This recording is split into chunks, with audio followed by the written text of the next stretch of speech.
ছিলাম বিধবা, আজ আবার হলাম ডিভোর্সি। নিয়তির কি পরিহাস। বিয়ের 10-12 বছর বাচ্চা হলো না। অনেক চেষ্টার পরে যখন একটা বাচ্চা হলো, বাচ্চার বয়স যখন 26 দিন, তখন বাচ্চার বাবা দুনিয়া থেকে বিদায় নিল। তখন ভেবেছিলাম এই তো পেয়ে গেছি বাঁচার অবলম্বন, এটা নিয়েই বাকি জীবন কাটিয়ে দিতে পারবো। অনেক স্ট্রাগল করে চাকরি করে বাচ্চাটাকে মানুষ করতে লাগলাম। মায়েকে নিজের কাছে রেখে বাচ্চাকে মায়ের কাছে দিয়ে যেতাম অফিসে। এভাবে করতে করতে দীর্ঘ 6 বছর কেটে গেল। তারপরে সবাই বলল এভাবে তো হয় না। যখন মানুষের বিয়েই হয় না, 25 বছর বয়স, তখন হয়েছিলাম বিধবা। প্রথম বিয়েটা হয়েছিল খুব অল্প বয়সে। তারপরে যখন আমার বয়স 31, তখন সবার চাপে আবার বিয়ের পিঁড়িতে বস। আসলে ছেলেটা আমার অফিসে এসে আমাকে দেখে গিয়েছিল, তার অনেকটা ভালো লেগে গেল, দিল বিয়ের প্রস্তাব। খোঁজ নিলাম, সেও ডিভোর্সি, তার 3 বাচ্চা, 2টা মেয়ে 1টা ছেলে।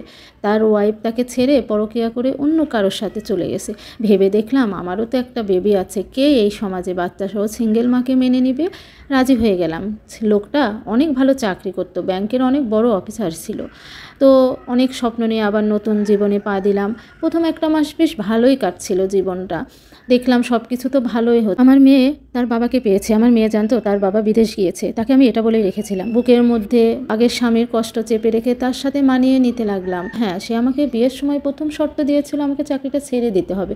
আমি বিয়ে করেই অফিসে জানিয়ে দিলাম যে আমি আর 1 মাস আছি, চলে যাচ্ছি। আমি সংসারটাকে আসলে আঁকড়ে ধরতে চেয়েছিলাম। আমার শেষ অবলম্বন ছিল এই চাকরিটা। তার কথা বিশ্বাস করে আমি চাকরিটাও ছেড়ে দিলাম। দিয়ে আমি অনেক স্বপ্ন নিয়ে তার কাছে গেলাম। আল্লাহ শুধু আমার কাছ থেকে আমার হাজব্যান্ডকে নিয়ে নিয়েছিল। এ কারণে ওনাকে আমি আমার স্বামীর স্থান খুব সহজেই দিয়ে দিয়েছিলাম। কিন্তু ওনার মনের মধ্যে ছিল অনেক ফাঁক। উনি গোপনে গোপনে বড় বউর সাথে যোগাযোগ করতে লাগলো। আমি বিয়ের পরে জানতে পারলাম যে উনি ওনার বউকে ডিভোর্সই দেয়নি। ওনারা 5-6 বার ডিভোর্স দিয়েছে, আবার বউ চলে যায়, উনি আবার বউ নিয়ে আসে। এভাবে করে 5-6 বার ওনার বউ চলে গেছে, উনি 5-6 বার নিয়ে এসছে। আমাকে যে ডিভোর্সের কাগজটা দেখিয়ে বিয়ে করছিল, সেটা তারই মধ্যে হয়তো একটা কাগজ হবে। কিন্তু লাস্টে যখন ওনার বউ চলে গেল, তারপরে কিন্তু উনি ডিভোর্স দেয়নি। তো যাই হোক, সেটাও মেনে নিলাম। মেনে নিয়ে সংসার করছিলাম। সে গোপনে গোপনে ওই ওয়াইফের সাথে যোগাযোগ করতে লাগলো। 1 দিন 2 দিন 5 দিন পর তার আসল রূপটা আমার সামনে আসতে লাগলো। আমি তার 3টা বাচ্চা কিন্তু ছিল নানি বাড়িতে। সে আমাকে বিয়ে করে তারপরে বলল বাচ্চাগুলোও নিয়ে আসবে। বাচ্চা নিয়ে আসলো, আমিও তাদের মা হয়ে উঠতে চেষ্টা করলাম।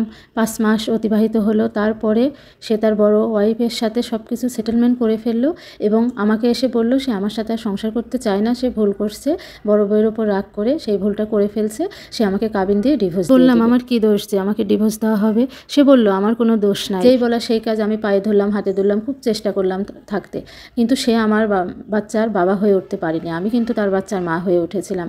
শেষমেশ সে আমাকে গার্ডিয়ানদের সাক্ষী রেখে ডিভোর্স দিয়ে দিল। কোল ওকুল সব কুল হারিয়ে শেষমেশ আবার এসে আমার গার্ডিয়ানদের ঘাড়ে এসে পড়লাম এই সমাজে। আমি এখন একটা ডিভোর্সি নারীতে রূপান্তরিত হলাম। মনের মধ্যে এই কষ্ট নিয়ে আর যেন বেঁচে থাকতে ইচ্ছা করছিল না। আমি এখন কি করব? আমি আমার আগের স্বামীর সংসারে তবুও তো ভিটে ধরেছিলাম, এখন তো সেখানেও আর ফেরত যেতে পারবো না। এটা আমারই একটা পরিচিত আপুর জীবনের সত্য ঘটনা ছিল। এখন তাকে এই বুক ভরা কষ্ট নিয়ে বাকি জীবন কাটাতে হবে।